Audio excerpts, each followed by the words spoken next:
Now that we got that out of the way, let's get started on the product of powers. So what's the difference between 3x and x to the power of 3? Simple.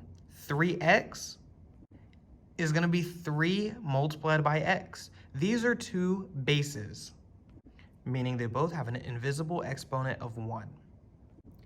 And the other one, x to the third power, is x times itself 3 times. So in the first example, 3 is multiplying by x.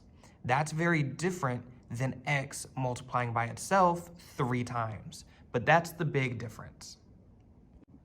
This is one of my favorite rules. Whenever you're given two terms and they have the same base, then you're going to add the exponents.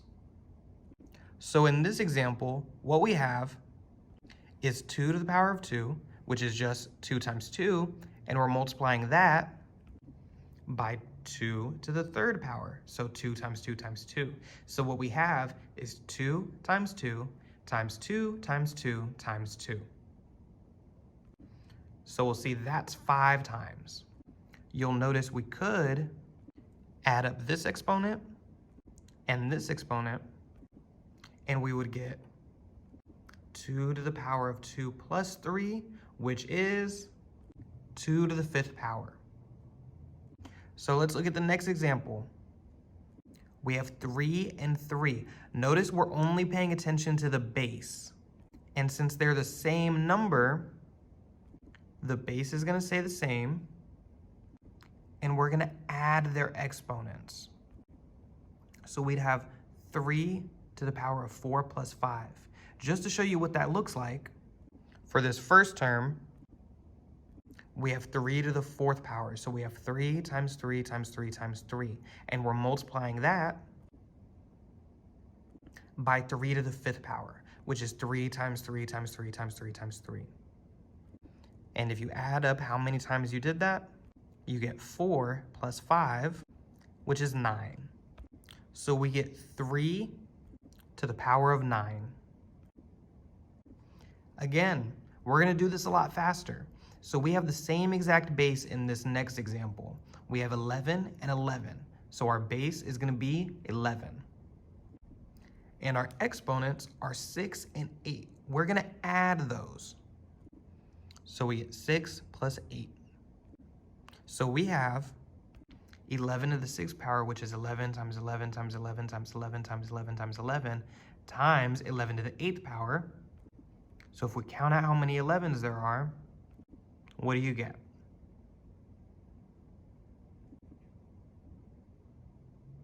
One, 2, 3, 4, 5, 6, 7, 8, 9, 10, 11, 12, 13, 14. And what do you get if you add 6 plus 8?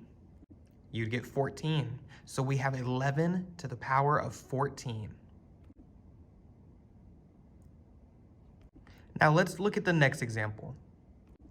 This time we have x to the first power times x to the 4th power times x to the 3rd power. So our bases are all x. I want you to keep this in mind. This rule applies when you have the same exact base. So we're going to write our base, and then we'll add up all of our exponents that are being multiplied. So 1 plus 4 plus 3. 1 plus 4 plus 3 equals 8. But let's check just in case. We have our first one, x to the 1st power, so x 1 time. Then we multiply that by x 4 times. Then we multiply that by x 3 times. So how many x's is that? 8. So our simplified version is going to be x, the base, to the power of 8.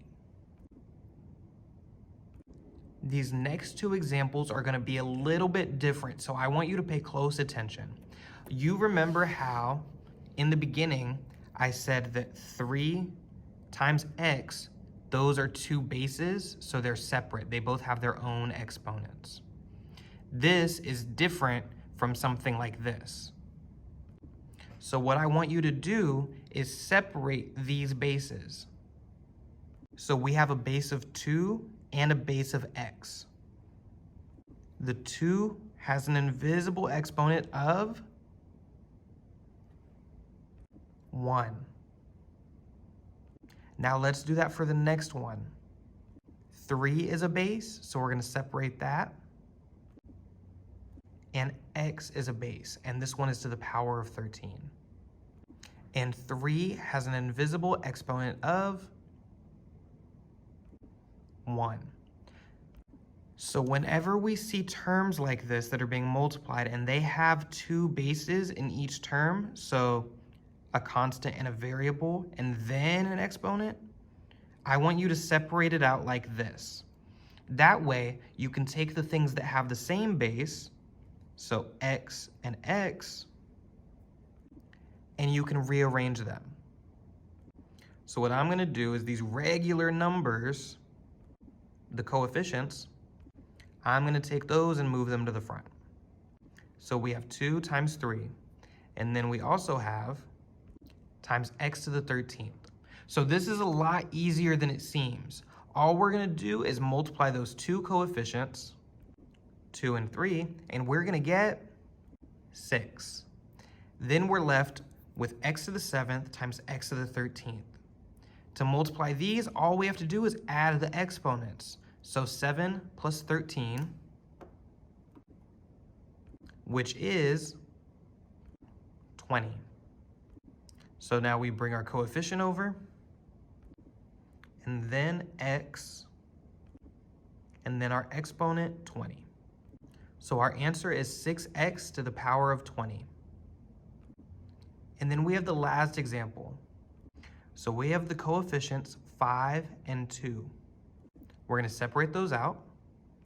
So we have 5 times 2. Then we're left with x to the 4th times x. Since that x has no exponent, I can assume it's an invisible 1. So now we can bring over our x. So now let's simplify. So 5 times 2 is going to give me times x to the 4th times x to the 1st power. Since these have the same base, I'm going to add their exponents. So we have x to the power of 4 plus 1. And 4 plus 1 equals 5. So the new exponent for x is going to be 5. So we have a base of 10 times a base of x to the power of 5. So our answer is 10x to the power of 5. I want the key takeaway here to be that x's exponents only belong to x. It does not belong to the coefficient. So these have invisible exponents of 1, same as these. So the 4 only belongs to the x, not to the 5.